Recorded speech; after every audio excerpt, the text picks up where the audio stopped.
Today, I'm going to show you how you can add 3D text to your moving shots, how you can change the material on the text, and how to add a shadow catcher. Now, make sure you stick around to the end because the shadow catcher part hasn't been covered in 3 years. Let's get into it. So here we are inside of DaVinci Resolve, and as you can see, we've got some good footage to begin with. But in order for us to begin, we need to head over to the Fusion tab.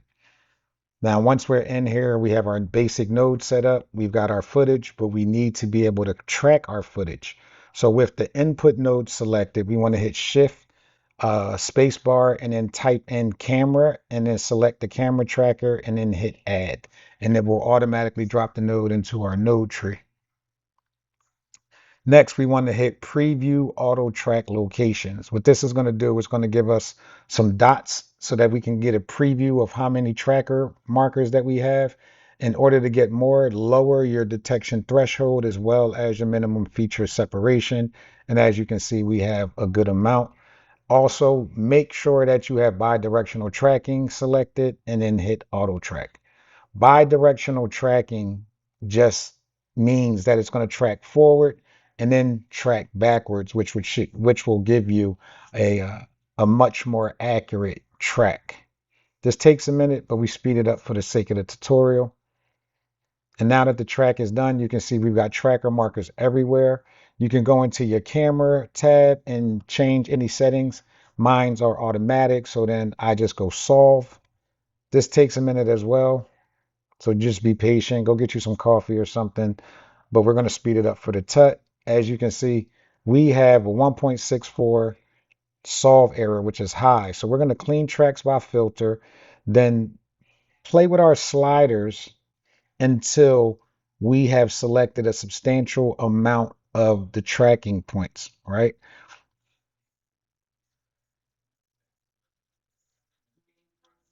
Primarily the red and orange ones, we want to ensure that they're selected.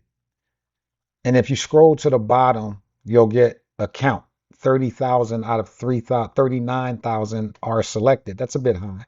So what I'm going to do is I'm going to play with them again until I get to around 15, 20, and we're at 15. We're just going to hit delete, and then we're going to resolve it. This takes a minute also.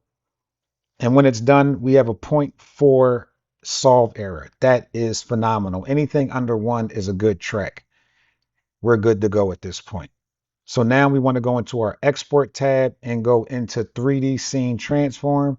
We want to find a spot in our footage where we want to drop our text, select it, then make sure we have unaligned selected and then hit set from selection. Next, we want to drag select a good amount of points, and we want to make sure that we have XZ plane selected and then hit set from selection. This is going to establish our ground plane. Then we want to grab 2 more points that are not part of our ground plane, and again, hit set from selection and then turn that to 1, which will make sure that everything is relative to our 3D environment is scaled properly. Now, inside of our ground plane options, we want to make sure that we select pure white. Now we hit aligned and we're prepared and ready to export. Hit export. DaVinci will automatically create this cluster of nodes for us. And we actually no longer need our camera tracker, so we can hit shift and left click to remove it. Now I'm going to grab these nodes and bring them over, and we're going to start getting rid of the ones that we don't need. Starting with lens distortion, we can hit shift, left click, and remove that. What we have here is our ground plane. We don't need that for now, but do not get rid of it. We'll bring it back later. This is our 3D camera, our merge 3D, our point cloud, and then our 3D render node. Take your merge node and drag it up into your first window. Now you have a visual representation of your 3D space. If you've worked in 3D before, then this should be really familiar with you, but if you haven't, do not be intimidated. This is actually the fun part. If you scrub through your timeline, you can see on the right is our live footage, and on the left is the 3D representation of what was created by the point cloud. Now that we have that established, we no longer need the point cloud. Shift, left click, drag it over, and what we're left with are these three nodes. We can disconnect our 3D camera, and we need to connect our 3D render node to our input, which will merge it. And next, we need to grab a text node, 3D text node actually, bring it over, and now we can type in whatever we want. I'm going to go with ball hard because that's what we do, baby. We ball hard. And on the left hand side, you can now see that we have our text, and then when we move it into 3D space, you can see how it moves relative in the right window, which is our actual output and our live footage. You see these little arrows that are around the words in this circle. This is how you move and rotate anything in a 3D space. Like I said, if you're not familiar with 3D workflows, it's not hard. As you can see, this is a circle, so it's made for rotations. These arrows point in the directions that you may want to move whatever object it is that you have in your 3D space. Now, if we play or scrub through our footage, you can see our text is sticking, but I want it to be still visible at the end of the camera movement. So you see how easy that is? You just grab that point, slide it back, switch over to the rotation, and you can rotate it. Now, if you don't feel comfortable using the widgets, you can go into the transform section of the inspector and utilize these, which is really plain, like rotation, Z rotation. You see how that rotates. Y rotation. We see how that rotates it. And then X rotation. We got it, right? You guys are tracking. It's very simple. Move your text, you can use the translation sliders. You can see Y is up and down. X is left and right.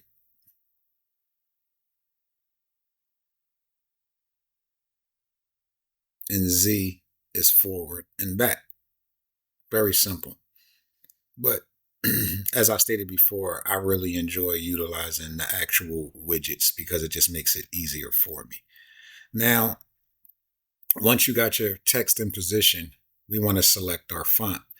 You can use any of the fonts that are default and native to DaVinci Resolve, or you can also go and import any fonts that you may want. But either way, this is where you select your fonts. And let me see, what do I want to use? I think I'm going to stick with this one. I like it. It's thick, it's full, it's perfect. Underneath the font, you can see we have italic. I'm going to stick with the regular, but a lot of the fonts sometimes have variations. You can just tracking slider determines how far apart the letters are, and line spacing is if you have something stacked on top of each other. I leave everything else in defaults, and then I come down to the extrusion portion. This is where you make your text 3D. It gives it depth. As you can see, this has gotten a lot thicker, a lot wider, and it has a 3D appeal to it. However, the way it's positioned, we can't really, it's like it's hard to read now, right? You can't really determine or see what it says. So I'm going to rotate this to face the camera. In order to move around inside of the 3D window, if you want to rotate your scene, you'll hit Alt and middle mouse button. If you want to grab it and go up, down, left, and right, then it's just click down on the middle mouse button. And if you want to zoom in and out, then you'll hold Control and scroll with your middle mouse button. That's how you'll be able to move around inside of the 3D space. If you want to zoom in on something, just select it and then hit the F button and it'll bring you right up. We can change the color. Let's make this, I don't know, maybe like a warm orange color. And if we go into our shading, we can actually make this uncheck this use one material button. And now we're able to have our sides one color and our actual text another color. So now if we go into our camera tracker, our 3D renderer, we can turn on, we'll come down here and turn on lighting and shadows. And as you can see, the text goes completely black because there is no actual light in the environment to feed or illuminate the text. So what we want to do is hit Shift Spacebar and then look for a directional light 3D and then hit Add. And it's connected to our 3D merge node. And as you can see, now our color comes back to our text. Inside of the directional light node under transform, you want to hit pick target. And what that does is it takes this little box and you place it on the text and it forces the light to always face that target. So no matter where you move the camera, as you can see, as I move it left, right, forward, back, it's going to always be facing that target. So you place it in the optimal position where your text is. So you see, as I raise it up, the light is still pointing down towards the target or the text. In this situation, our sun is behind our text if you look on the right hand side. So I want to position this light to be very similar to the position of the light in the scene. And for me to get a good general idea of where the sun actually is, I'll reconnect my 3D camera and we can see our back plate pops up. And now it makes it a bit easier for me to put my directional light very similar to the same position as the sun in the original plate. This will give us good illumination from the back side of the letters like it would be in the live footage. But now the front of the text is back dark. So we're going to create a new directional light and we're going to place this one in the front. The words look kind of blown out or overexposed. That's because of the brightness and the intensity of the light.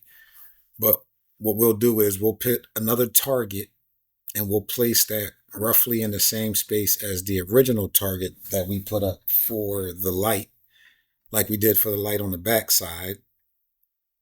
And then we'll just position this light where we want it, pull it back some. And it's a good thing to note is directional lights don't change intensity based on the distance. You have to change it within the slider because it illuminates the entire scene from whatever direction that you place it.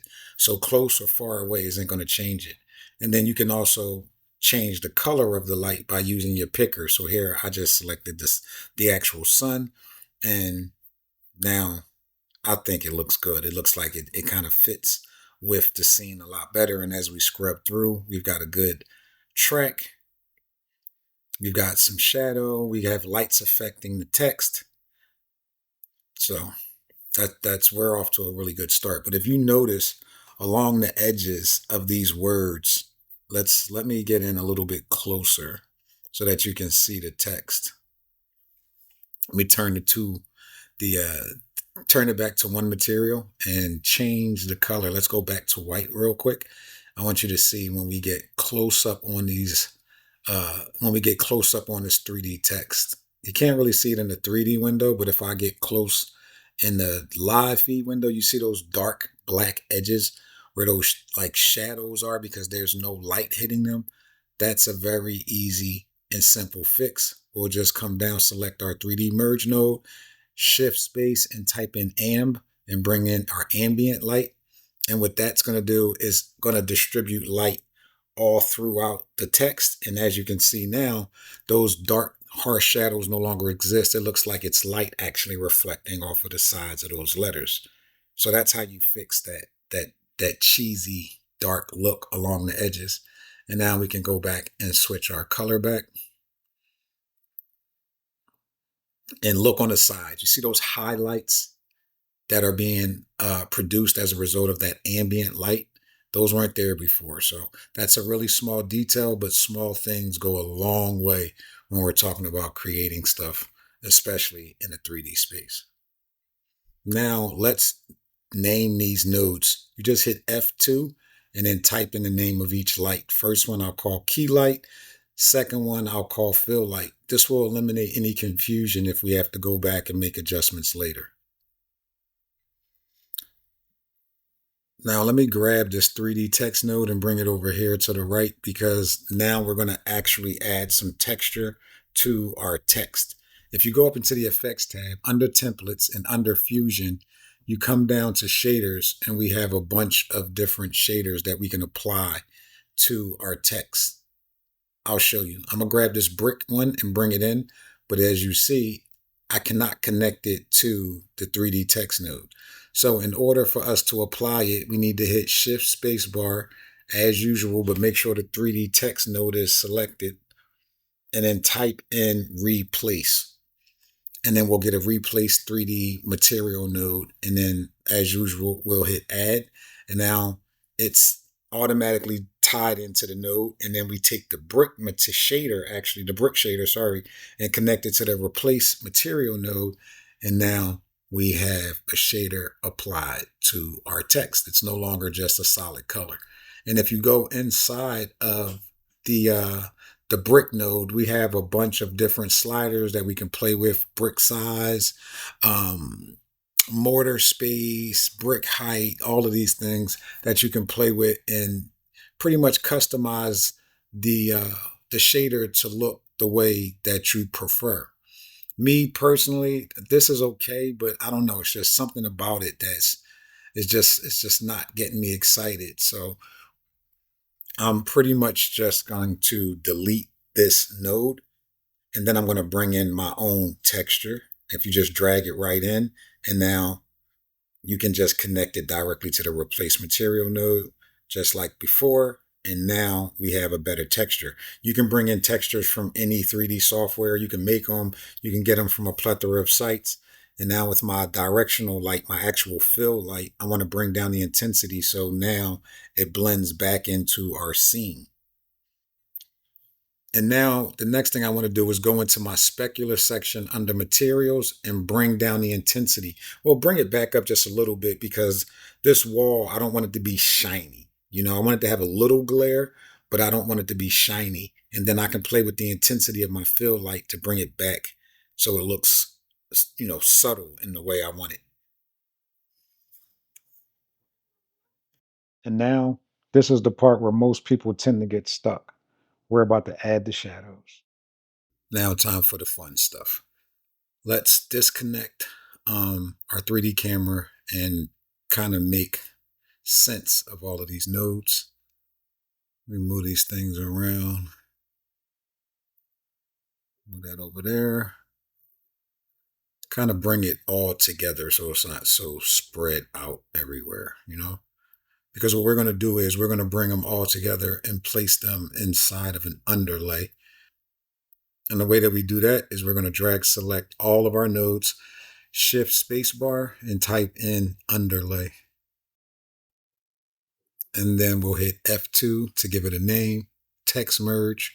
And then you're going to have to cancel every other name because it's going to take you through all of the nodes. And now we have our underlay labeled and we can start working on our shadows. In order to create our shadows, we're going to need to copy a few things from our original node tree. First, we're going to bring back our ground plane. We're going to need to copy Control C and then Control V to paste our 3D camera. We'll do the same thing with the merge 3D node. And we also need to bring over our text. We'll connect the camera back to the merge node and we'll Control C the text, but then we'll right click and paste an instance. This way, if we make any changes to the text, the shadows will do the exact same adjustment. We connect these, we're going to wire them back up. We need to bring in a new render 3D node, connect these, and just like before, connect them to the input so that they're merged into the pipeline or the node tree. And then we're going to connect our ground plane. Now remember before I said we had to make it white, and that's because if we go into the merge node and set it to multiply, now it disappears. Now in order for shadows, we need a light. So over here, we'll click on spotlight. And now we have a spotlight added into our scene. And just like every other light, we need to add a use target and then place the target where the text is. And we'll move this spotlight to roughly the same position as the sun, the way we did the original directional light. Now the next thing we need to do is right click 3D options, select lighting, and then go back and select shadows. And right now you can't see anything in the scene, and that's because we need to drag our merge node up into the window. And now you can see how the lighting is creating the shadows. However, it's very constricted. So you need to pull your spotlight back so you can get a wider area covered by the lights. And don't worry about the front of the letters being dark because we're not going to utilize those. We're going to go into specular here and bring down the intensity all the way because I don't want the ground plane to have any shine to it. Next thing we need to do is go to our renderer 3D, turn on lighting and shadows. And now you may notice that there's this dark area on the ground. What we need to do is go into ground plane and under our materials, uncheck lighting so that it only receives shadows. And you can see on the right now that that dark area has been removed and all we have are the shadows. Now, if you look closely, look at the edges of these shadows. They look blocky. They're not accurate. And in order to fix that, it's a really easy fix. We're just going to go back into our spotlight tab. Under shadows, we're going to increase our shadow map size. And now you can see they fit the actual shapes of the letters. Now, the next thing we want to do is look at our shadows. The shadow that was already created from the goalpost, and look at the position of the shadows from our letters, right? You see that? We need to move the position of our spotlight to make the shadows face the same direction or relatively, but we're going to get it as close as possible. And a little tweaking.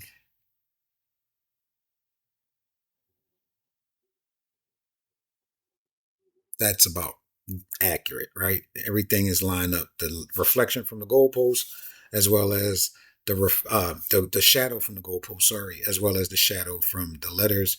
They're pretty much in the same space. But the shadow from the goalpost is significantly darker than the shadow from the letters. So how do we correct that? We go into the density slider within the shadows of the spotlight and we'll tweak it. We'll move it up little by little until we get them to pretty much be at the exact same or very close darkness. That's pretty close, all right?